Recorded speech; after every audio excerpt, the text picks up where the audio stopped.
Dobroveče, poštovani gledaoci. Moje ime je Sanja Prelević, a vi gledate još jednu emisiju Epicentar na Gradskoj televiziji. Večeras u studiju moj kolega Predrag Zajčević, urednik portala Biznis.cg. Dobroveče, Peđa, dobrodošao. Draško Miločić, naš kolega, urednik ekonomije u dnevnom listu Dan. Dobroveče, Draško. Dobroveče. Vratio si se sa odmora, dobrodošao.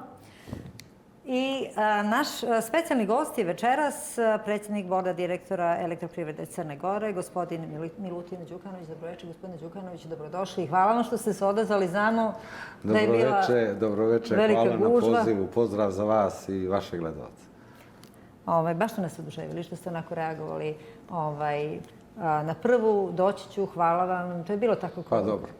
A povod za vaše gostovanje večeras je vaš nedavni izbor za predsjednika borda direktora Elektroprivrede Crne Gore. Nedavno je Skupština akcionara, tačnije na zasjedanju 8. juna, izabrala novi bord direktora i ponovo vas izabrala za predsjednika odbora direktora. Ono što je najvažnije jeste da je Skupština akcionara većinom glasova prisutnih usvojila predlog odluke o usvajanju finansijskog iskaza Elektroprivrede za 2024. godinu, kojim je konstatovano, ovo je veoma važno, da je menadžment kompanije kojim ste vi rukovodili uspješno očuvao likvidnost i kreditni bonitet, unaprijedio stepen naplate i povećao broj redovnih platiša. Također je konstatovano da su cijene električne energije za građane i privredu ostale na istom nivou, što je imalo pozitivnog efekta za najveći broj stanovnika Crne Gore, ali i naglašeno da su svi rezultati postignuti uz visok stepen profesionalizma odbora direktora, menadžmenta i zaposlenih. Gospodine Đukanoviću, vi ste dobili odlične ocjene. Pa dobro, ocjene su... Još samo da dodam još ovu rečenicu. Skupština izrazila zadovoljstvo i usvojila konsolidovane finansijske iskaze za 2024. godinu po kojima je neton rezultat Elektroprivrede grupe iznosio 12 miliona i 2144 eura nakon na osnovu prikazanih rezultata. Znači, vi ste dobro poslovali, vodili ste kompaniju koja je bila pod žestokim udarima, možemo reći, vrlo uspješno. Pa, mi smo se trudili da radimo najbolje što je moguće u datim uslovima. Kada se uporedi hidrologija, nažalost, još uvijek moramo da se vezujemo za tu komponentu u odnosu na 23. godinu. To je bilo neuporedivo loše. Samo da, evo kažem, i ovu smo godinu završili pozitivno sa preko 10 miliona evra. A što se tiče uvoza u odnosu na izvoz, bilo je manje, ove godine, 24. to bilo manje za 70 miliona evra nego 23. godine. I kad imamo takvu lošu hidrologiju, zaista možemo biti zadovoljni ovim rezultatima. Kažem, ali mora puno da se radi, mora da postoji velika posvećenost svih zaposlenih. Svjedoci smo jedne svjetske energetske tranzicije i krize i tranzicije. I ko ne bude na nivou i ko ne bude taj posao odradio dobro, ja ne smijem da pomislim, posljedice mogu biti nesagledive. I svjedoci smo i ovih dana u Elektroprivredi krenule u istorijske projekte. U stvari mi finalizujemo to. Nažalost, jednom je gospodin Mujović rekao, nas je zapalo sve što nije dobro. Ova ekološka rekonstrukcija, pa izmještanje rijeke Čehotine kako bi obezbijedili dodatne količine uglja. To su projekti koji su morali da se završe do 2020. godine, ali evo mi to sad smo u sred realizacije tih projekata i nadam se da ćemo ih uspješno realizovati. To je jedan segment, a drugi je segment ova zelena tranzicija, gradnje novih izvora električne energije. Nije lako vrijeme, ali trudimo se da u datim uslovima donosimo najbolje odluke. Gospodin Đukanoviću, šta smatrate svojim, ne mislim vaš lično, nego najvećim uspjehom menadžmenta u prethodnom mandatu? Pa evo, ja sam već na čelu Elektroprivrede od 2021. Najvećim uspjehom lično, a mislim i to je kompanija što smo mi počeli da pravimo nove izvore električne energije. Od 1982. godine, kada je puštena termoelektrana u rad, Elektroprivreda nije učestvovala u izgradnji ni jednog novog izvora električne energije. Mi smo već od 2022. napravili preko 80 megavata novih izvora električne energije. To je već ostvarena proizvodnja oko preko 100.000 GVH i evo ovdje sam otprilike pokazao da mi možemo zaključno sa 2027. da izgradimo gotovo 700 megavata novih izvora. To su sve započeti projekti. Nije to sad treba nešto da počnemo. To su započeti projekti, dobijene, urađeni elaborati, studiji izvodljivosti, dobijeni urbaničko-tehnički uslovi i trebali bi da dobijemo oko 1.000.000 megavat sati novih izvora koji će dobiti toliko energije i to samo da građanima primaknem, to je proizvodnja koja odgovara proizvodnji hidroelektrane Perućica. Mi već aktivno idemo, očekujemo da ćemo do kraja ove godine sigurno imati izgrađenih preko 100 megavata ako počne, a nadamo se da će početi u probni rad i vjetropark Gvozd, da ćemo imati preko 150 megavati novih izvora električne energije. Završen je javni poziv ovih dana, treba da izaberemo najbolju ponudu za izgradnju 8. agregata snage na hidroelektrani Perućica snage 58 megavati i sad ovo dalje nastavlja se ova akcija. Mi smo na preko 7.000 krovova postavili solarne elektrane, sada smo počeli da radimo i veće elektrane kao što su Kapino polje, imamo u te uslove za izgradnju solarne elektrane u Željezari 30 megavati, uz te uslove i ekološku saglasnost za solarnu elektranu Krupac snage 50 megavati, imamo urbaničko-tehničke uslove za solarnu elektranu Štedim 140 megavati, ali tu će biti i drugih javnih poziva. Dosta ima privatnih lica koja su uradile kompletnu papirologiju i došli su maltene do građevinske dozvole i sad su ti investitori u dilemi da li da ostvare neko partnerstvo sa elektroprivredom u krajnjem, da prodaju sve to što su radili do sada elektroprivredi ili da ostvare neko partnerstvo, jer oni računaju, mislim da im je to dobra računica, bez neke značajnije saradnje s elektroprivredom, njihov taj biznis bi možda bio i ugrožen. I to će, da vidite, i ovih dana ćemo i tu raspisati javni poziv da omogućimo ljudima koji su se žrtvovali da ostvari i oni neku korist, ali prije svega mi ćemo voditi računa da tu ostvari elektroprivreda korist. Očekujem da ćemo do kraja ovoga mjeseca raspisati javni poziv za nabavku 240 megavat sati baterijskih sistema. To je ono što će tek činiti svu ovu priču potpuno zaokruženom, a kad kažem zaokruženo, to će značiti stabilnost energetike, elektroenergetike u Crnoj Gori. Možete li našim građanima da približite šta to znači konkretno za njih? Znači, šta znači taj mi razumijemo, ali većina ljudi ne zna koji su konkretni benefiti od toga što će biti? Pa, elektroprivreda Crne Gore ima određene viškove električne energije u jeseni i proljeću, a također ima manjkove značajne u ljeti i većim dijelom jeseni. Pravljenje novih izvora električne energije će te minuse ispeglati i osim ove naše politike koju smo uveli, koja je suštinski, mislimo, pobjednik zelene tranzicije na svjetskom nivou, proizvodi gdje trošiš, naša druga politika je da se koristi hidroenergetska infrastruktura za priključenje solarnih elektrana. Da budem vrlo jednostavan i precizan. Da se ne smije potrošiti kap vode ukoliko grije sunce.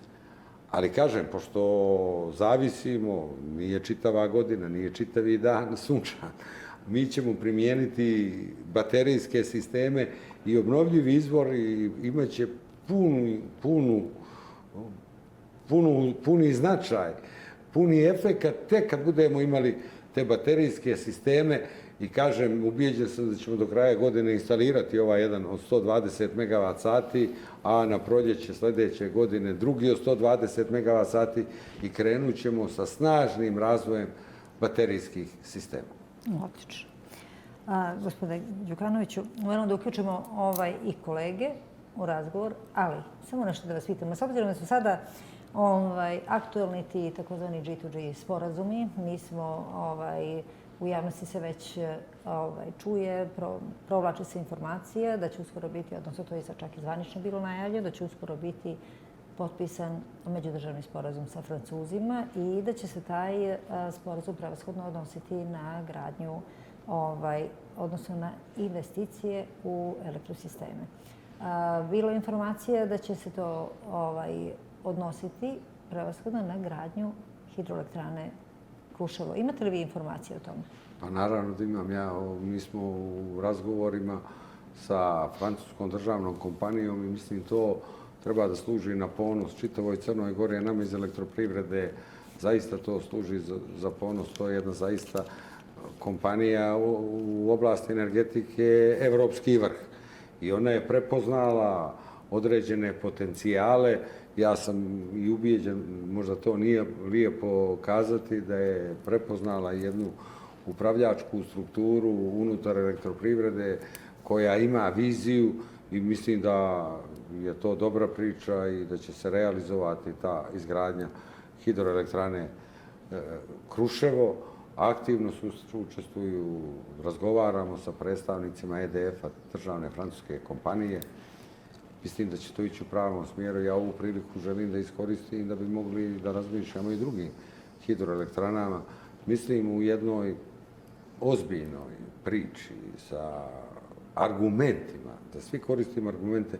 Ja nikako ne bih smatrao hidroelektranu Komarnica zatvorenom pričom, a također sad imamo ovo izmješteni put kroz kanjon Morače, sada imamo autoput, taj hidropotencijal rijeke Morače, ali vrlo precizno pričam da rijeka Morača ne izlazi iz svog korita.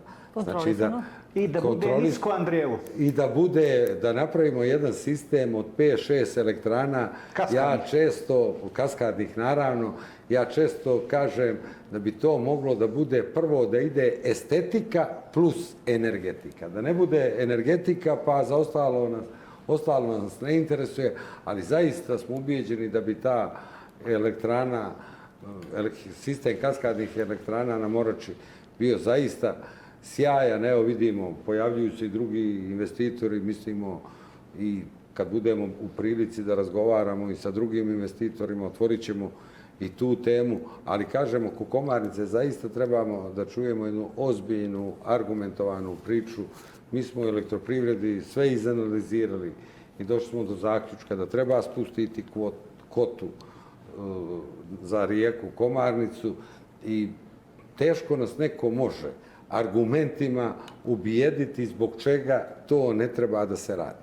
Ako počnemo vikom i grajom, pa priča se 2 minuta oko ekologije, pa kada se dokaže da tu ne može da bude nikakva ekološka šteta, već naprotiv, onda ti ekolozi počnu da se bave energetikom, da li ima dovoljno vode, da li kako bezbijediti finansijska sredstva, pa to je za tu elektranu tolike snage, mala proizvodnja. Postoje studije, postoje profesionalci koji će da urade i studije izvodljivosti i studije isplativosti i da se dogovorimo kad damo nekom profesionalcu ili neka oni izaberu te agencije koje ima reference i tehničke i finansijske. Ja sam spreman na neviđeno da potpišem taj izvještaj o tako renomiranih Samo još jedan detalj, kad subjekata. kažete da postoji mogućnost da ćete razgovarati sa drugima, da li mislite da ćete razgovarati sa investitorima iz Emirata? Ja nije se htio da izgovorim ime, ali čini mi se vrlo dobra priča i lijepa priča. Evo i ovu priliku koristim baš taj sistem na rijeci Morači. Mislim da bi to bio izazov za svakoga investitora, pogotovo renomirani investitori kao što je gospodin Alabar, da bi to bilo sjajno. Ja od kad radim u elektroprivredi stalno pratim ove vremenske prilike i pomalo mi je krivo da su, od kad sam ja došao 4 godine, uvijek mnogo veći dotoci na rijeci Morači nego na rijeci Zet. Slobodno možete to spominjete, gospodine Đukanoviću. Evo, ja to, što kažem, odokativnom metodom zaključujem, ali baš ću pogledati i analizu Slobodno to možete da hidrometeorološkog spominjete zbog toga što je gospodin Šapmanović to objavio i obelodanio upravo u našoj emisiji na toj stolici na kojoj vi sada sedite, tako da je on rekao da su u pripremi sporazumi sa Emiratima upravo iz oblasti energetike. Ali taj sistem kaskada na Morači, to bi bila, ja mislim, jedna sjajna turistička atrakcija, proizvodili bi električnu energiju, ja pomalo, možda i nije pristojno, ali ja često saopštim, Crna Gora nema boljeg proizvoda od struje. Ajmo da iskoristimo to. Pa, ja posmatram priču kroz dvije rani. Prvo, ja nemam, evo, ja sam i to uoči ove emisije kazao gospodinu Đukanoviću da je ovo najbolja postava menadžmenta u posljednjih 30 godina elektroprivrede, koliko ja pratim situaciju.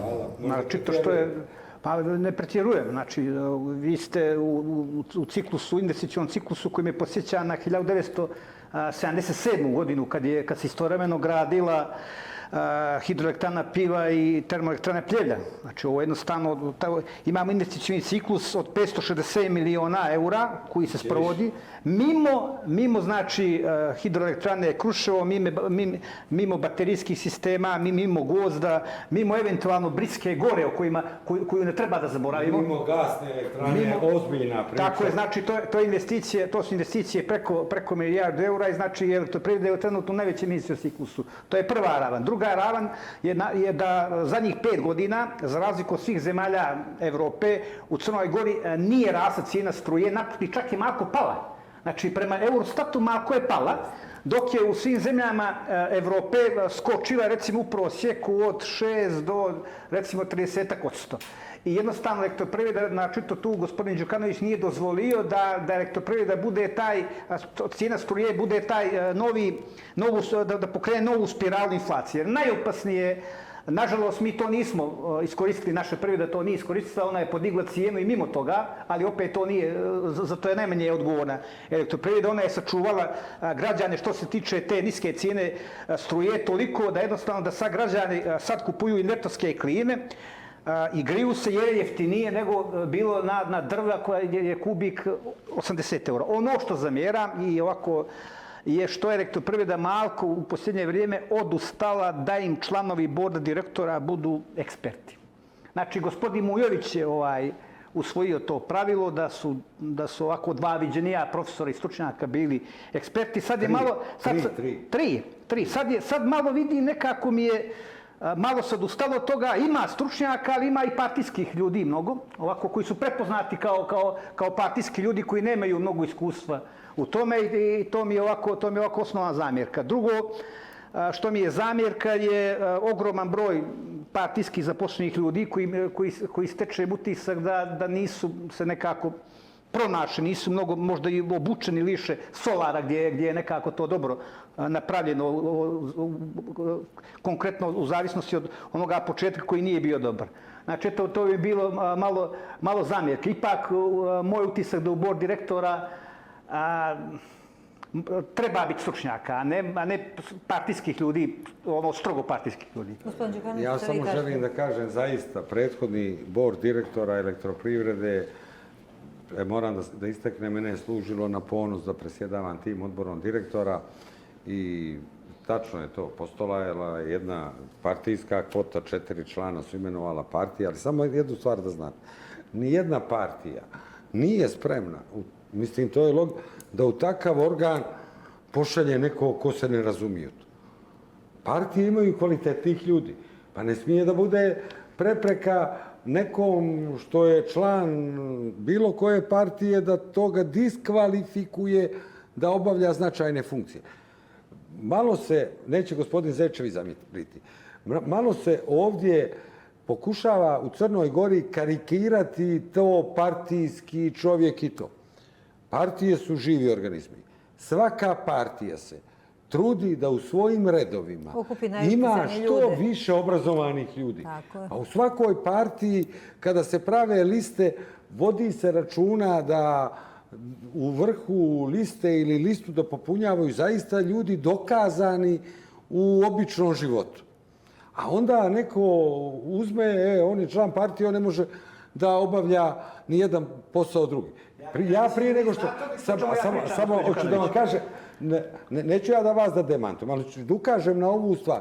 Ja sam prije nego što sam postao poslanik radio 20 godina u elektroprivredi. I završio sam elektrotehniku. I bio sam poslanik 8 godina. I eto, dosta 8 godina i sad mora da se živi neki, da kažem, život. I sad, zar ja treba da dođem u situaciju zato što sam član jedne stranke da ja ne mogu više ništa stručno da obavljam od posla.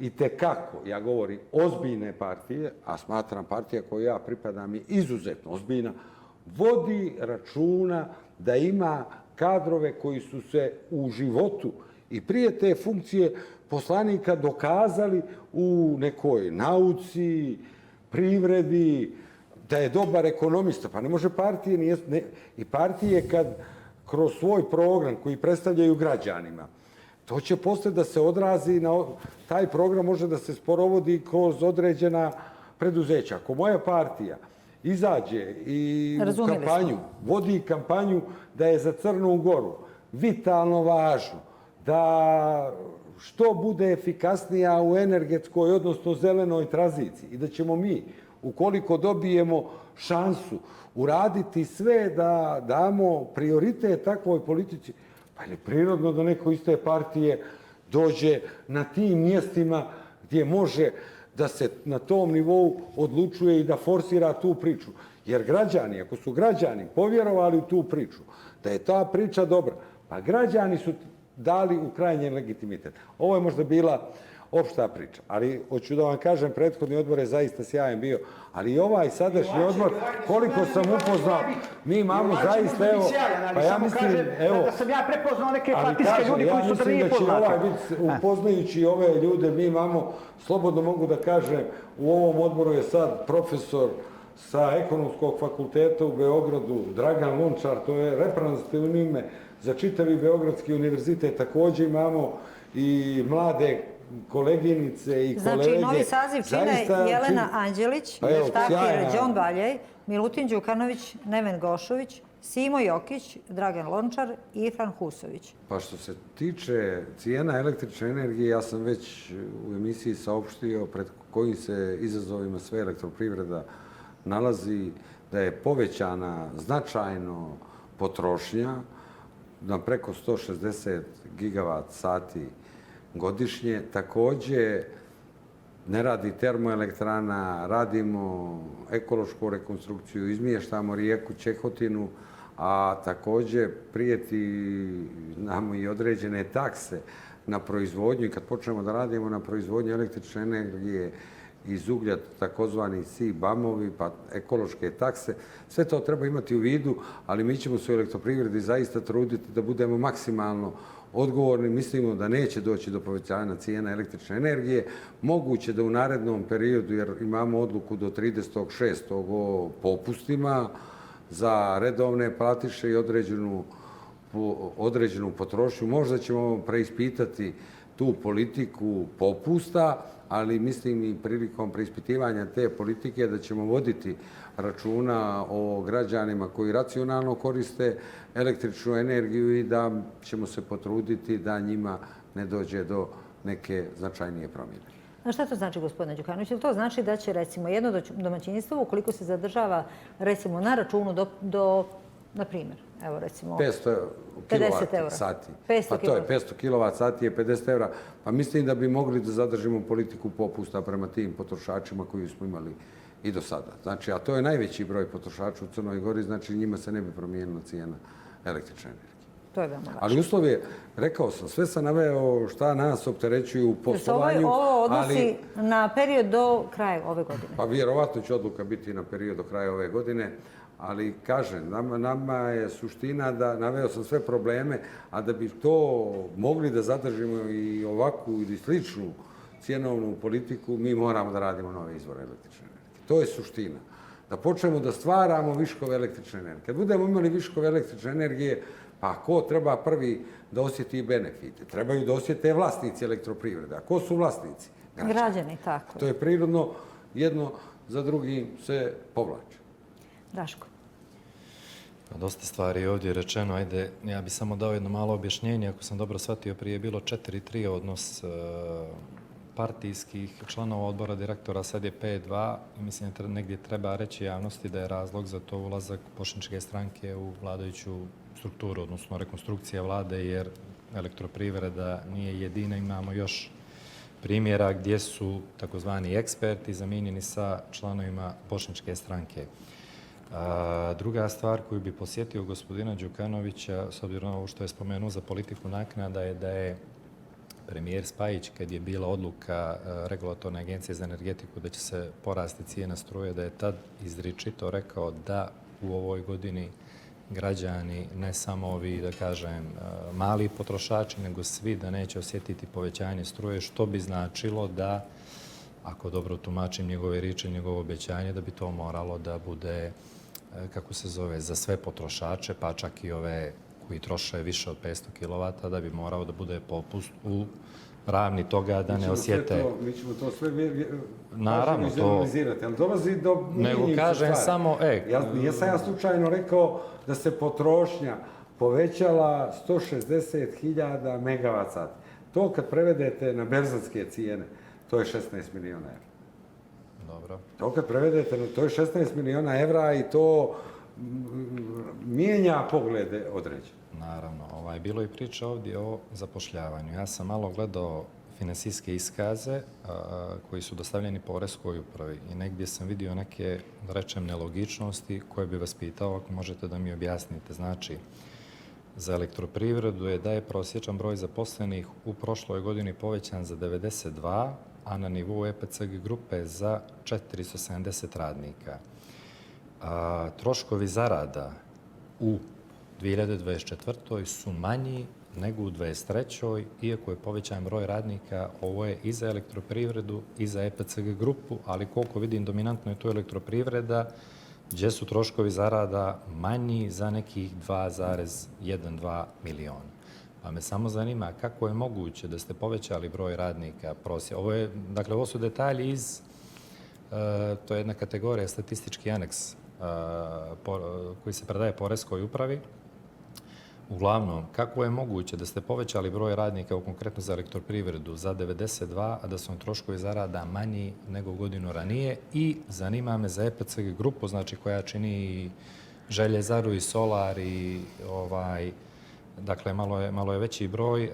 Zanima me za njih na šta je konkretno ovaj broj 470 radnika, odnosno gdje se povećalo, u kojim sve firmama i za koliko za 470 radnika za godinu dana. Razlog gdje imamo povećan broj radnika, a generalno manje Evropa sad.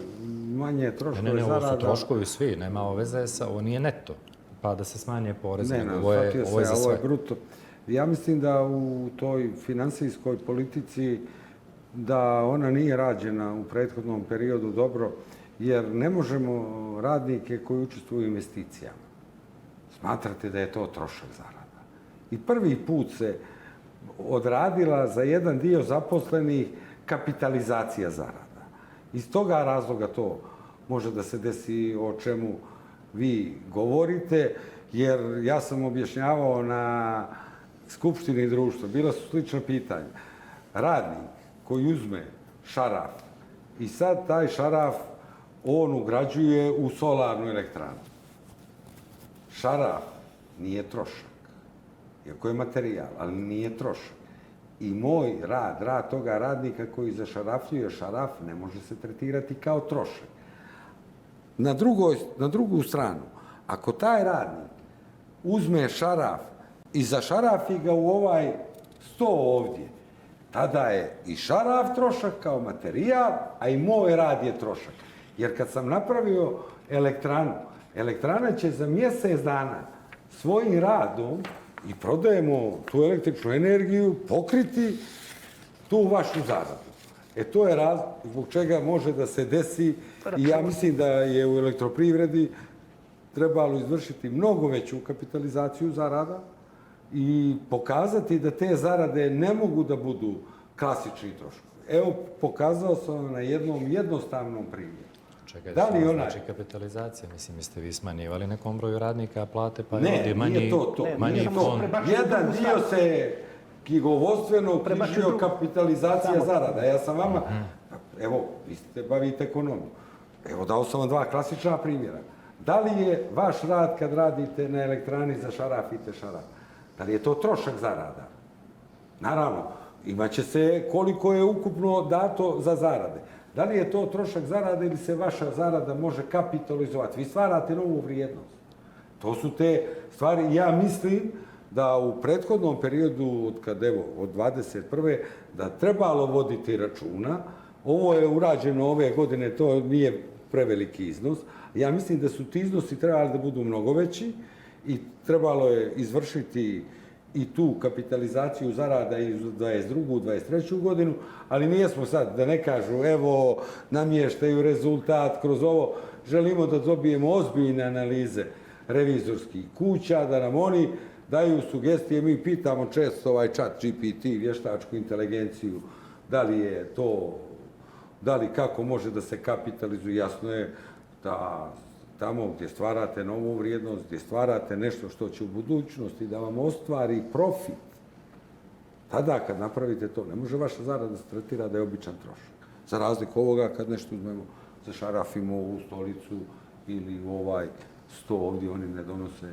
I to je samo odrađeno za elektroprivredu, je li tako? Pošto vidim da je Pa, tu mislim da je to rađeno za elektroprivredu, ali i u drugim kompanijama je to rađeno. Znači, ako radite na investicijama, na projektima koji stvaraju novu vrijednost, koji vam donose profit, tu je suština da ti projekti vama donose profit, to je tu primijenjeno. Sad ja ne mogu precizno da kažem u kojoj je dijelu našeg društva došlo do povećanja značajnijeg tih radnika, ali mislim što se tiče elektroprivrede, povećanje 92 zaposlena za godinu dana, ja mislim da je to sasvim u redu. Pod broj 1 imamo odliv značajan radnika, idu u penziju, neko uzima otpremnine, pokrećemo nove projekte, moramo da angažujemo druge ljude. Mislim da ta cifra od povećanju 90 ljudi za godinu dana nije prema. Mogu li se samo još jedno Naravno, pitanje, isto samo se izvolite. nadovezano, pošto zadnjih godina u elektroprivredi su zarade povećane za nekih 60%. To se računa i Evropa sad 1, i Evropa sad 2, i ja mislim i ovaj dio da ste od doprinosa isto dali zaposlenima i imali ste još neke kad je bilo da je, ne znam, elektroprivreda poslovala sa 30 miliona dobiti, čini mi se 22. da ste tad digli zarade za nekih 14%. Sad me zanima, 13,89. tako nešto je bilo, da. Sad me zanima, pošto će ova godina vrlo vjerovatno biti da ćete završiti sa minusom. Da li zaposleni u elektroprivredi treba da očekuju smanjenje plate u narednoj godini? Ovo jesu, da kažem, vanredne okolnosti, neću se pozivati na zakon o zaradama u javnom sektoru, gdje je jasno propisano da državno preduzeće koje posluje sa minusom mora da smanji zarade za nekih 10%, odnosno fond zarada za 10%, a to je, evo vidjeli smo i danas izvještaj, odnosno jučer izvještaj DRI za EPCG Solar je bilo konkretno zamjerka da su poslovali u 22. i 23. sa minusom, a da nisu smanjivali fond zarada za zaposlene. Ali ajde sad da se držimo elektroprivrede, zanima me samo, pošto je izvjesno da će biti godina završena sa minusom, da li u narednoj godini elektroprivreda će smanjiti fond zarada, odnosno da li zaposleni u elektroprivredi treba da očekuju smanjenje zarada? Pa mi imamo razgovore, to je prije svega razgovori menadžmenta i sindikata. Mi se trudimo da pobjegnemo od tih nepopularnih mjera. Šta je suština elektroprivrede ove godine koja, dobro ste vi rekli, ona će poslovati negativno. Evo, rekao sam, samo uvoz električne energije u junu mjesecu je maltene minus 20 miliona. Jul će biti minus 25, to jednostavno ne radi termoelektrana. I to, ali suština je da se očuva likvidnost. Da se očuva likvidnost i ovo što uvozimo električne energije, da to ide na određeno odloženo plaćanje. I nama čim termoelektrana trebala bi da startuje 15. novembra, mi ćemo tada te mjesece da ostvarujemo pluseve i tada ćemo moći da uredno plaćamo sve ove obaveze, a govorim da već smo u najavi je taj kreditni aranžman kod jedne banke u Crnoj Gori, da idemo u uvoz, znači ovih jun, jul, avgust, septembar, ta 4 glavna mjeseca da servisiramo iz kredita koji bi bio na 12 ili 18 mjeseci grejs perioda, a onda bi rok vraćanja bio 48 mjeseci. Sa novim izvorima električne energije, elektroprivreda bi to vrlo lagano sanirala. Sad ja vas pitam, da ste vi na mom mjestu, ako vidite tako da to sve možete uredno da servisirate, da to smanjenje zarada 10% svima, strateški, suštinski, veliki je to novac, ali ne rešava ni jedan od ovih gorućih problema i poboljšat će poslovanje. Evo, elektroprivreda će poštovati zakon, naravno, ali mislim da za ovom mjerom, a ukoliko mognemo da nađemo zakonske mogućnosti, a kaže imat ćemo stabilnu likvidnost, uredno ćemo moći da servisiramo i taj kredit i ovu, da saniramo ovu 25. godinu, ja mislim da nema potrebe da posežemo za tim mjerama. Naravno, koliko zakon bude, izanalizirat ćemo sve izričit, ali ja kažem, mi imamo dobar biznis plan za nastavak, puno novih izvora energije i to bi povoljan kredit da vraćamo. Evo, ja vas, šta biste vi radili da ste na mom mjestu? Generalno ne bi tu, nema tu potrebe. Ako na zakon izričito je u tom pravcu da mora se tako, nijesam siguran da je norma zakonska imperativna, da je imperativna... Kažem da nikome do sad nije... Da, postoje zakon je zakon, ali imaju razne nijanse. Do sad nikome nisu smanjili platu. Tako je, odnosno ću da kažem, ovaj zakon je donesen, ne znam ili prije 10 ili 9 godina. I nikad se nije poštovao, pa evo... Ja mislim da nijedno državno preduzeće nije smanjilo ja znam i kome su prijetili, vodovodu su prijetili. Ali evo, ja sad, ajmo da se ponašamo odgovorno i racionalno. Ajmo da uradimo da ta firma stabilno posluje, da ta firma ostvaruje profite. Ako ću ja jednu godinu biti u minusu, a znam, rekao sam, likvidnost je tu strateški važna, i ja ću te obaveze na ova 4 mjeseca što imam, ja ću to da razbijem na kredit na 48 mjeseci sa grace periodom 12 mjeseci, pa svaki normalni rukovodioc bi rekao, mene zarade, a još zarade to što vi kažete 10%. Nijesu to neka sredstva u odnosu, treba 3 miliona da uštedim na zarade, a moje obaveze su po osnovu uvoza električne energije 80. Hoću li ja da kažem zaposlenima da i nećemo smanjiti platu? Ja bi to mogao da saopštim, ali sad ne želim da uđem u neku stvar da ja... Ma nikome taj zakon nije primijenjen nikome. Da direktno kršim zakon, to ne želim, jer loša je poruka sa ovih pozicija da se flagrantno krši zakon, ali ikako postoji. Kad na vodovod nije primijenjeno, to je... Ali mislim, evo, gospodin Zečević mi je već dao dobre ideje, da nećemo posegnuti za tim mjerama i da nećemo smanjiti. Samo jednu napomenu, znači, doci smo ogromnih klimatskih promjena. Znači, svi ovi projekti o kojima pričamo, ovi veliki, znači i Kruševo i Komarnica, oni su, imaju neki ide od prije 40 godina kad je klima bila potpuno drugačija. Znači, da li vodite računa i da li ste razmišljali o tome koliko klimatske promjene mogu uticati na ove buduće projekte? Znači, naročito na Komarnicu, naročito na Kruševo, naročito na hidroelektranu Piva, naročito na postojeću Perućicu i koliko klimatske promjene koje su drastične, mi vidimo drastične klimatske promjene, koliko one mogu uticati na stabilnost energetskog sistema i elektroprivrede u Crnoj Gori. To je jako važno pitanje. Evo, mi često razgovaramo sa meteorolozima i tako slično, količina padavina se ne smanjuje. Dobro. Naprotiv, ona se povećava. Sad imamo neko otopljavanje i to bi trebalo da znači da bi trebalo manje da trošimo električne energije. Ali sve se promijenilo. Sad nama je potrošnja u avgustu veća nego u decembru. Eto to.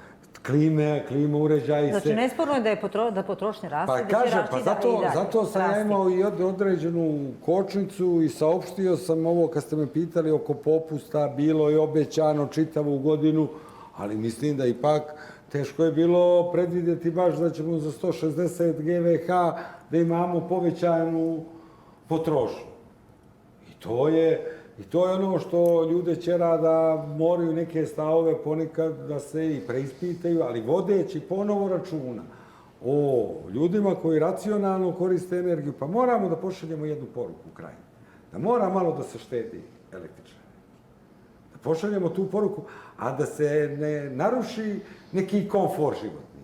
Nama je svima interes da standard ljudi bude bolji, da su informatički bolje opremljeni, da imaju i bolje TV prijemnike, da mislim danas je svijet mali.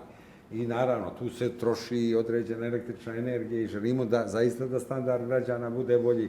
Ali eto, minimalna odgovornost u potrošnji električne energije, zaista, neću da kažem, ali ne može električna energija da se rasipa. Ne može da se rasipa, mora neko odgovornije, ali s tim odgovornijim ponašanjem postoje neke granice gdje smatramo da je to racionalno i za te potrošači ćemo uraditi sve da ne osjete ako bude promjene politike u subvencijama i popustu. Gospodin Đukanoviću, Peđa je dao odličan šlagvor za...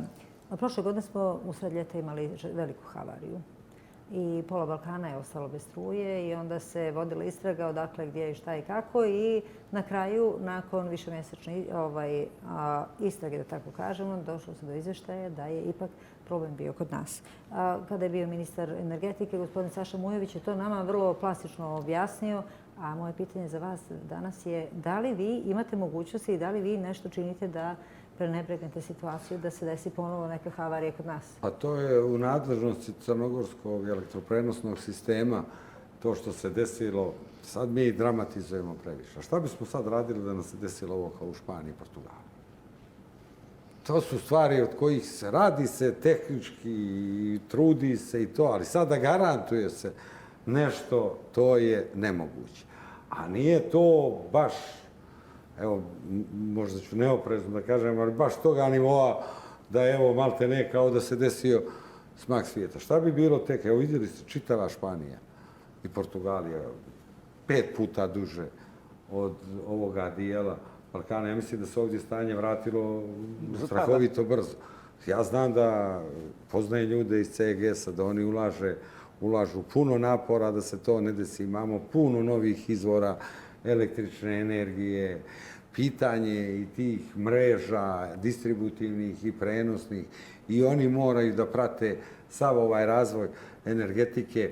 Nije to lako i nemoguće je do kraja sve izračunati. Evo čak i u Španiji kažu da neki elektromagnetni talasi su poremetili to. Ne može sve da se na papir i olovku i u kompjuter ili u vještačku inteligenciju stavi da vam izračuna. Ima nepredvidljivih stvari u životu, može li neće da se nešto dođe do nekog odrona, može li neka veliko drvo da pane, neki stub isto da se sruši. Mislim, to su stvari nepredvidljive, da kažem, neće se dešavati. Hoće, dešavat će se.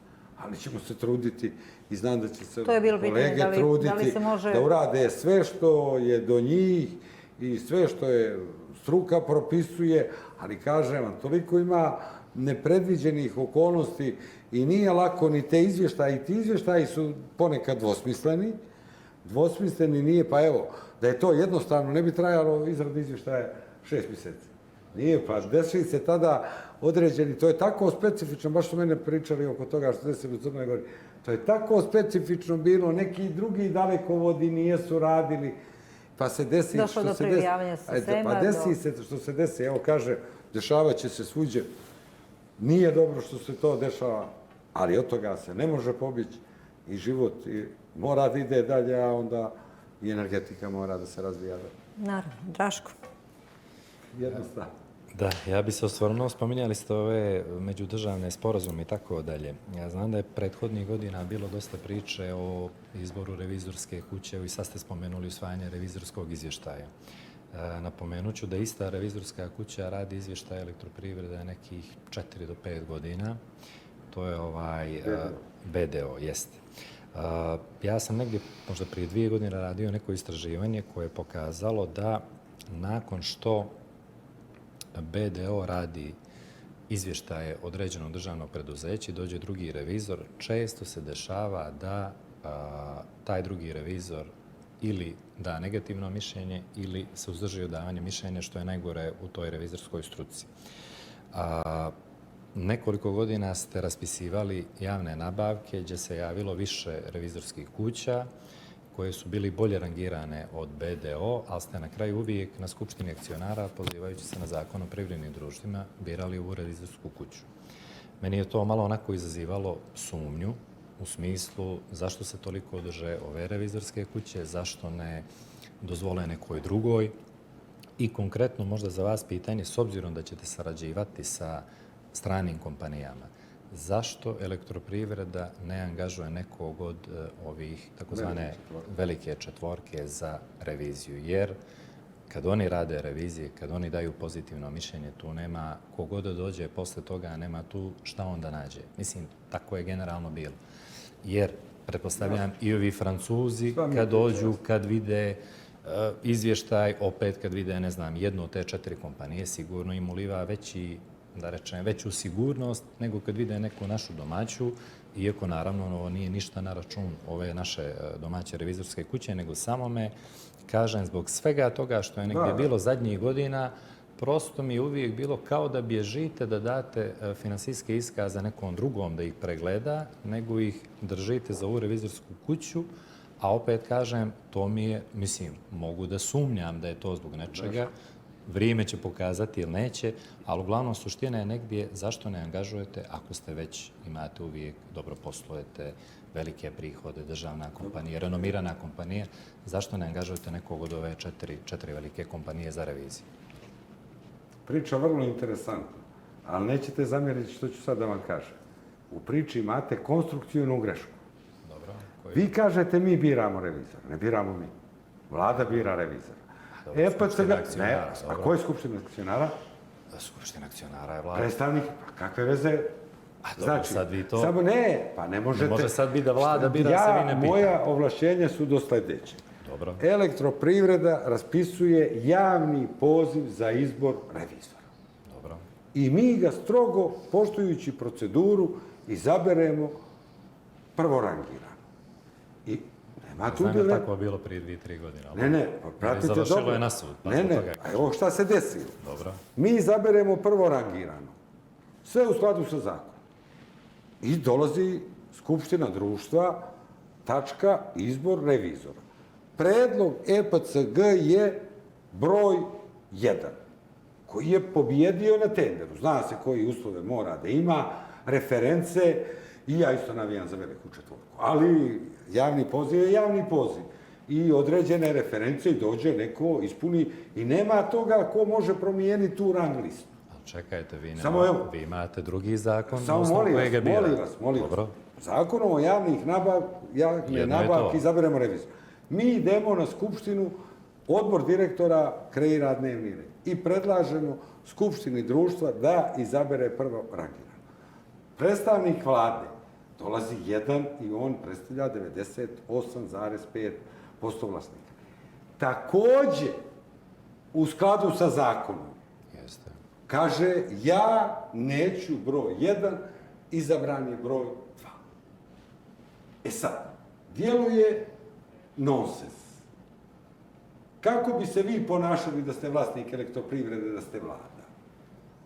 Upravljate, a ja vamo, dali ste mene pravo da upravljam. I ja izaberem, poštujući strogo zakon, prvorangirano. Ali vi kao vlasnik imate opravdanu sumnju da baš kod mene nije sve čisto. I kažeš, neću ja toga što si mi ti predložio. Mi kažemo, pa prvo rangirani, vi kažete, ja hoću drugo rangirano, treće rangirano, možda vam je treće rangirani Price. Sudar 2 zakona. Tako je. Ali mene, ja samo vama zamjerio. Kad ste vi pričali, vi. Ali to sad ispada... Ovdje smo mi. Dobro, ovo je prvi put da čujem da podijelite na vladu i na vas, i na odbor direktora. Ako kažete, ja idem do svojih ingerencija. Moje je da sprovedem javni poziv. Jave se firme, javni poziv, Ja to nisam ni Vi ga gledao, ne morate lično ja to ni ne isprovoditi u gledam. suštini. Ja nemam predstave ni ko ide, kako ide, no govorim, znam proceduru. Ima komisija, se formira, naprave rang listu, najčešće pobjedi, uslov su tehnički reference koji ima, ne znam šta sve mora da ima, od referenciji koliko revizija, koliko sistema i na kraju tu najčešće pobjedi Ovo što vlada kaže. najjeftinije. Mi predložimo to vlada, a vlada kaže, i sad kad razmišljate, i to što kaže vlada je sasvim logično. I to je logično. Ja sam vama dao situaciju, vi ste meni imenovali da ja štitim vašu imovinu. I ja vam predlažem revizora koji će da kontroliše mene. A ja ga predlažem po zakonskoj proceduri. A vi kažete, Bogu mi neću ja da mi ti određuješ, hoću ja onoga kao vlasnik kapitala, da ste vi privatno lice i da sam ja privatni menadžer, ovo bi vam djelovalo sasvim normalno. Sve je logično. Sve je logično i hvala gospodine Zečeviću. I nema tu nonsensa što su mediji napravili predstavu, pa kao Elektroprivreda je uradila nešto, pa izabrala nekoga jeftinije. Ne, važno mi je da i radi gledalca i radi vas. Čekajte, što se onda sprovode javna nabavka? Ako će na kraju vlada reći. A Elektroprivreda kad molim vas. A nego zar nije to onda Pa vi mi dovodite u zabludu ljude što će da se jave na javnu nabavku? Sad vi mene pitate što sprovodim javne nabavke. Ja sprovodim javne nabavke zato što želim da mi neko izvrši uslugu koja, na primjer, može da košta do 50.000 evra. Dobro. Zna se zakon. Kad neko izvrši uslugu do 8.000 evra, mogu pogodbom. Tako je. Kad i do 20 ili 25 mogu 3 ponude, ali kad je preko 25 neko da mi, a revizija je vrsta usluge, ja moram da raspišem javni poziv. Draško, ovo dobro poznajem. Dobro, znam ja to, ali... Sad ćemo tražiti gdje je greška, nema je greška. Ali nego ja samo pitan zašto raspisujete nešto ako će na kraju doći vlasnik i reći... Moram po zakonu, ja pokušavam da pomognem mom vlasniku. Vlasnik nije specijalista, vlasnike interesuje profit i ostalo. Gledamo surovo, mada je ovdje drugi nivo. Ovdje su državne institucije, državni službenici u EPCG, državni službenici u vladi, ali nema tu ništa kontradiktorno. I ne treba niko da se ljuti. Jer mora se vlasniku dati pravo da kaže, bre, neću ja toga što si ti izabrao. Znam, ali onda treba mijenjati zakon, jer ovako raspisujete javnu nabavku, ljudi se jave i na kraju ništa ne bude od toga. Ja sam sve to pratio. To je do toga nivoa iskarikirano. Prvo je gurnuto nama da smo mi nešto u EPCG pogriješili, pa zato sam se ja uz izvinjenje ispravio, što kažete, razdvajam ingerencije vlade pa moram da razdvajam. Oni su vlasnici, a mi smo upravljačka struktura. To je sasvim, i kad čovjek razmisli, to je sasvim legitimno. Možda je najbolji dupli ključ. 2 revizije. I ovi što mi izaberemo i drugi. Ako je to, ako se radi, i to mislim nije neki, sad će reći, 50.000 za tebe nije trošak, jes veliki novac, ali kad se radi o stotinama miliona i projektima, to je zanemarljiv trošak i svaki vid kontrole je potpuno znači, vladu da pitam, hoće li kogo od ove 4 dovoditi? Ja mislim da... Dobro. A malo smo postali i surovi, evo, mene i čerka radila u Prajsu Beogradskom i to, i porodica su mi skoro svi ekonomisti, osim mene, ali mnogo se favorizuje ova četvorka. Ja ih stravično cijenim, ali mnogo se favorizuje velika četvorka. Velika četvorka kao da sve to pismo su pisali. Specifično je to malo, ali vlasniku, svi se slažemo, vlasniku se mora dati ekskluzivno pravo. Mogla je vlada da raspiše tender. Javni poziv ko... Izvinjavam. Moramo ništa, samo moramo malo da pređemo na druge teme. Ja se bavim financijama i jednostavno priča gospodina Đukanovića je potpuno logična i to je shodno sve kako treba. Znači, nema tu nikakve... Naravno, novinari treba da pitaju zbog čega se to minja. Gospodin Đukanović je objasnio i tu ne vidi ništa sporno da ima ovdje u ovoj priči. Da li si ti imao neko pitanje u vezi Željezare?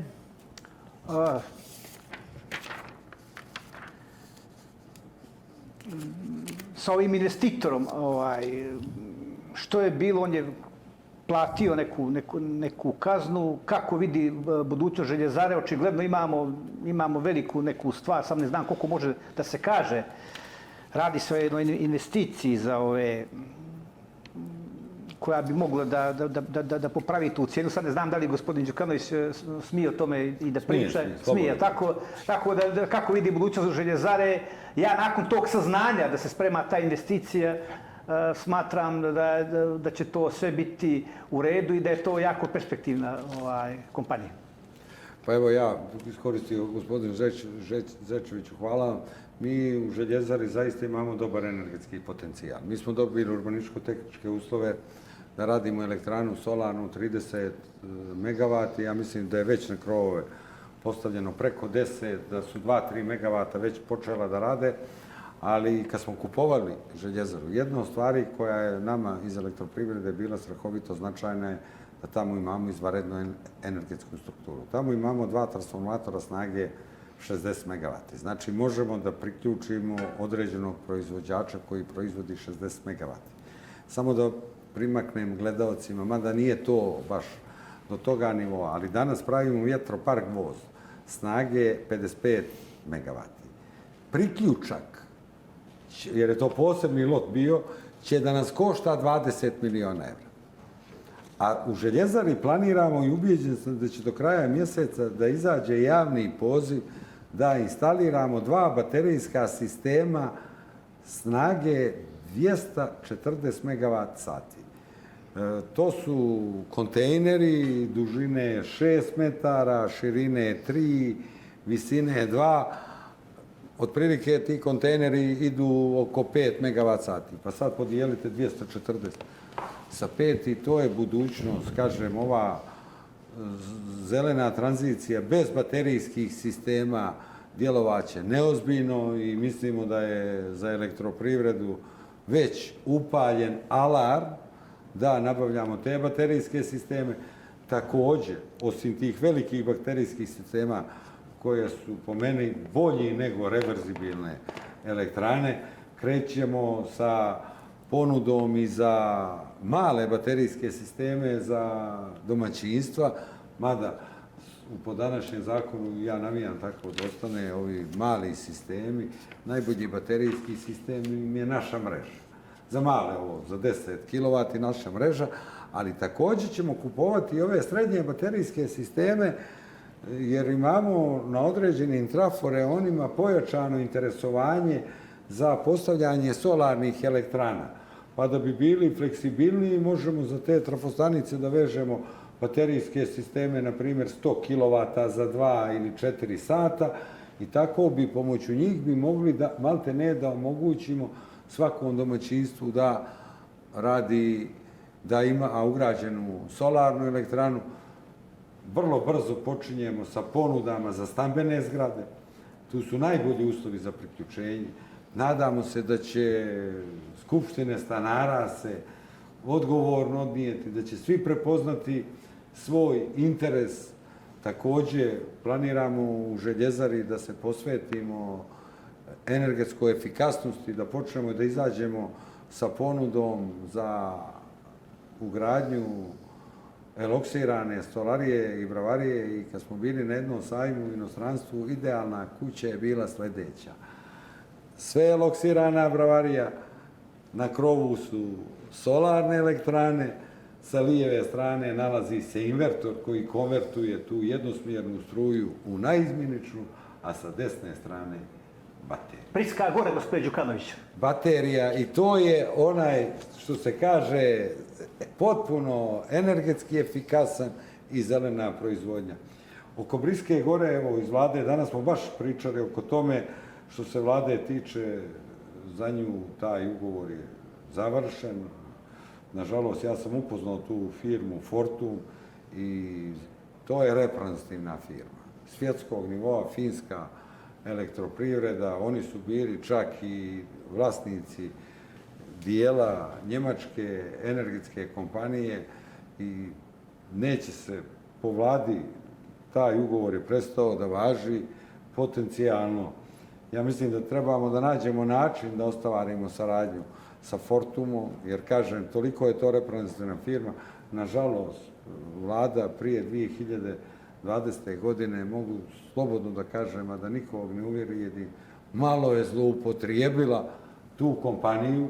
Ja se sjećam, izašli su i tadašnji premijer Duško Marković i ova ministarka energetike Dragica Sekurić, izašli su na plato gdje je Briska gora. Vjerujte, ja kad sam ih vidio, ja sam mislio, šutra, kreću bageri. Da sređuju i da ravnaju.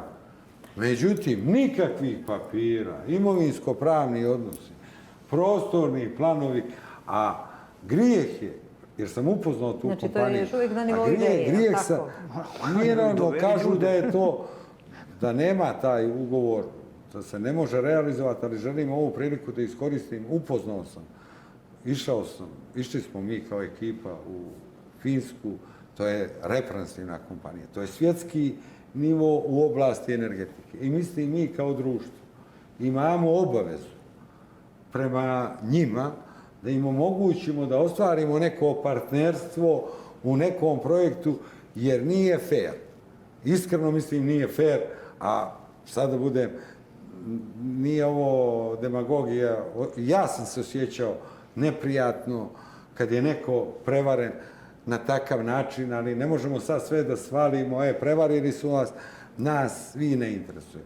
Evo, dok sam ja na čelu, naćemo mi načina da ostvarimo saradnju sa finskom kompanijom Fortum, jer sam ubijeđen da ona može samo da donese dobro Crnoj Gori, možda građanima Crne Gore, kad u takvim superlativima spominjem tu kompaniju, djeluje malo, ne mogu da povežu iz Finske, a tako. To je svjetski gigant u energetici. Isto kao što je svjetski, nadam se da ćemo ostvariti, naćemo mi prostora da radimo sa Fortumom, da popravimo tu prevaru koja im se desila, jer to moramo kao društvo da budemo odgovorni, isto kao što je ova francuska EDF kompanija. Ona donosi i neke nove standarde i neki način razmišljanja koji je vrlo pozitivan za Crnu Goru. Nije to samo grubi, materijalni interes. Tu je razmjena i tehnologija i znanja i tako, vjerovatno što su i Fortum i EDF državne kompanije, ima tu, nije to baš ona tvrda red, rad i disciplina, malo je to, naravno mora da se radi, ali to je prilagođeno nekom, čini mi se, normalnom životu kada se radi, da se osjeća i neko zadovoljstvo. Ja ću samo da pročitam jednu rečenicu koju sam sinoć našla na jednom portalu. Kaže, model crnogorske elektroprivrede, proizvodi gdje trošiš, mogao bi postati model decentralizovane proizvodnje energije u regionu. Ovo je, to je naslov sa jednog portala, to je veliki kompliment za vas, znači da vi počinjete, da vi realizujete projekat koji bi mogao biti model decentralizovane proizvodnje energije svuda u regionu. To sam htjela samo da vam pročitam, jer sam sinoć pripremajući se za emisiju pretraživala ovako i onda sam naišla na to i to je velika stvar, mogu vam reći. Sad samo da, pošto mislim da se vrijeme predviđeno za ovu emisiju primiče kraju, pa onda samo da Daška uključimo i on imao sigurno još neka pitanja i da vidimo koliko nam još vremena ostalo. Samo digresija na to, proizvodi gdje trošiš. Nije to regionalni pobjednik. To je pobjednik zelene tranzicije. Mene je drago što smo mi bili jedni od pionira. Ne kaže se da je regionalni pobjednik, već da bi mogao biti model regionalne decentralizacije u regionu. Samo zdrav mozak da uključa. Proizvodiš struju, trošiš struju ovdje, ti nije naljepše na krov, na balkon, da imaš taj izvor električne energije. Kad ne grije sunce, akumulira se ta baterija, pa suveče troši to. Evo, ja imam neke specifične stavove za 15 godina, 20. Ja mislim da će cijena električne energije biti vrlo niska. To bi bilo sjajno, gospodine Đukanović, kad bi se to realizovalo. Pa ako god danas ima elektranu solarnu na svom krovu, suma sumar, cijena nula. A mi se suočavamo sa stalnim rastom struje. Koliko smo mi sad isplatili građana, 31. marta je to saldiranje svake godine, ja ne znam, nekolike stotine hiljada ili milion prošli, sad ne mogu, 3-4 hiljade građana je dobilo novac od proizvodnje struje. Neki su, ali govorim globalno, to je nula. A što ne bi svi mogli to? Ja sam ubijeđen da će fabrike na zapadu da mijenjaju radno vrijeme, da će se prilagođavati vremenskim prilikama. Zbog čega bi neko plaćao električnu energiju kad može da je dobio sunce? Sunce je Zadnjih Božji... 10 godina imamo rast. Sunčana energija, energija sunca, to je Božji dar. Božji dar za čitavu zemaljsku kuglu, ova tehnologija prevođenja tog sunčevog zračenja u principom fotonaponskim, prevođenje u jednosmjernu električnu energiju, konvertuje to u naizmjeničnu. To mene toliko superiorno djeluje da treba neko dobro da mi... Pa jednostavno, pa jeste. Suština svih dobrih projekata je u jednostavnosti. Raško? Ajde, iskoristim priliku samo da pitam za željezaru, pošto to, ako se ne varam, sad treba u narednih 10 dana ima rokova investitor da isplati valjda taj dio duga, pa ne da se naravno nastavi ugovor, nego da se onda vidi što i kako. Me zanima samo, pošto je to projekat koji, ja mislim, potpisan negdje u avgustu, septembru, a već posle 2-3 mjeseca su krenuli neki problemi. Kako ste, da rečem tako, ajde ne vi konkretno, nego bio tu i ministar Mujović, vjerojatno još ljudi uključeno. Kako ste pogriješili tako u izboru investitora da kažem, cijeli posao ili cijeli ugovor propane za nekoliko mjeseci? Odmah da vam pomogne, mnogo veći sam ja kreator tog ugovora po vama grešno koji propada nego ministar Mujović. A sad vi mene recite, kakvu smo mi štetu s tim ugovorom nanijeli Željezari Crnoj Gori? Ne znam ja za štetu, neko kaže... Pa evo, kažete, ali pogledajte... Ja vas pitam samo kako ste izabrali investitora da je posle 2-3 mjeseca sve propalo. Pa vi ste rekli, šta je propalo? Pa propao je ugovor. A šta? Kakvu smo mi štetu nanijeli Crnoj Gori? Bilo kome, 1 cent, nikom ništa. To je bio pokušaj da se dovede investitor gdje smo mi dobro zaštitili interese i Željezare, i EPCG-a, i Crne Gore. Pitam vas, navedite 1 cent da je neko imao štetu do sada. Mi smo mimo toga obezbijedili posao radnicima Željezare koji od septembar, oktobar, novembar, decembar, januar, februar posluju pozitivno. Oni će da iskažu poslovni rezultat za prvih 6 mjeseci, gdje su oni zaradili novac, zato što su radili, postavljali konstrukcije, betonske blokove, išli, montirali, 500.000 evra posao. Te velike propasti. Mi smo željeli da probamo, da dovedemo investitora, da se pokrene proizvodnja čelika u Željezari. Čovjek je potpisao sa nama ugovor i, koliko sam vidio, trudio se da nađe, da dovede, ali mi svo vrijeme, on ni jedan resurs Željezare ne uzima. On maltene stolicu ne uzima. Mi nikakve štete, ništa mu učinjeni nismo. On je uplatio 110.000, 2 ili 3 kirije.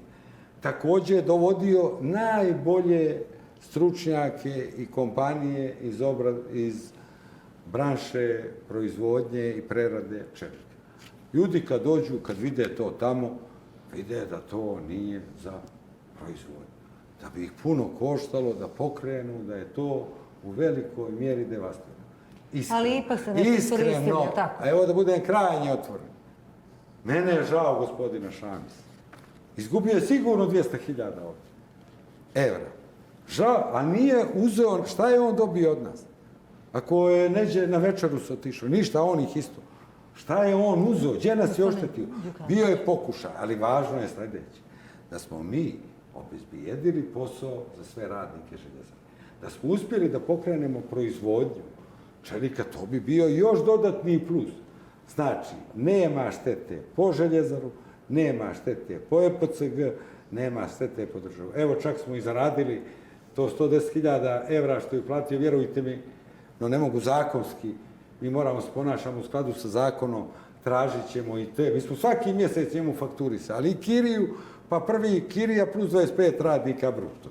A on je uzimao te radnike, nisu ti radnici radili kod njega. Vaša uloga jeste da štitite interese Crne Gore. Pa dobro, ali nije on uzimao te radnike pa da su radili kod njega, pa da su oštećeni za platu. Oni su radili, znači prvi mjesec, kirija 25 radnika bruto, pa drugi, kirija plus 50, pa treći, kirija plus 75, kirija plus 100 i došao do 150. I sad svaki mjesec mu ide faktura, mi poštujemo zakon. Ja mislim da je došla već dužan 800.000 evra. I mi ćemo to da procesuiramo zakonski, da pokušamo da naplatimo to, ali da zapamtimo, da ne budu građani Crne Gore, da misle da je neko radio kod njega, pa ga je on oštetio za platu. Ovo nema s privredom veze. Mene je sramota i to 110.000 što nas stoji, to smo zaradili mi od njega. A nas je sve koštalo 0 evra. To je znači bio dobar posao, samo da se naplati. To je bio dobar posao. Pa dobro, jeste za nas. Mene je krivo što nije, da je čovjek dao barem 110.000 evra pa da je nešto, da ima korist. Ja ne mogu da se radujem takvom novcu. Ja ne mogu da se radujem takvoj zaradi. Jeste, zaštitili smo, pa dobro. Svi smo profesionalci, zaštitili smo interes, nijesmo dozvolili niko da nas prevari, nijesmo izgubili centa i nema problema. Dali smo čovjeku šansu, nije mogao kompleksna, dođu ljudi, pogledaju, to je u velikoj mjeri devastirana oprema, on očigledno nije to dobro iskontrolisao kad je zaključivao ugovor, ali da se ne stvara priča da je neko radio kod njega pa ga on nije isplatio. Nije tačno. Radnici su imali svoje poslove, radili su, nije angažovan ni jedan i sad gledam, digla se Šamić prevaran. Nije prevaran. Šta nas je prevario? Eto to je. Pokušao je, nije sagledao dobro tu opremu, tehnologiju i vidio je, dovodio Danijeli, reprezentativne firme iz Evrope, iz Kine, dolazili po 10, on plaća im sve smješta i to, dolazio, gledali, ide ljudi, teško, devastirano, dobro, i onda, evo, sad će imati razgovore, ako bi, evo, sad je to se na nivou ministarstva izdiže, nijesam siguran da će moći da ubije nikoga, a mi ćemo poštovati zakon, mi ćemo tražiti ovo 800.000 način da naplatimo taj dug. Radujem li se tome lično i dobijanju novca na taj način? Ne. Ali ćemo pritisnuti da naplatimo koliko možemo. Sve smo rekli. Najvažnija poruka je da neće biti poskupljanja struje, da ćete vi raditi... Ne, preispitat će se politika popusta. Popusta, dobro. Znači, ipak je bilo večeras dobrih vijesti. Hvala vam što ste bili tu. Gospodo, hvala vam puno. Večeras nije bilo lako biti u ovom studiju, prilično je vruće. Zato našim gostima veliko hvala, a i vama, dragi gledalci, laku noć i hvala pažnju.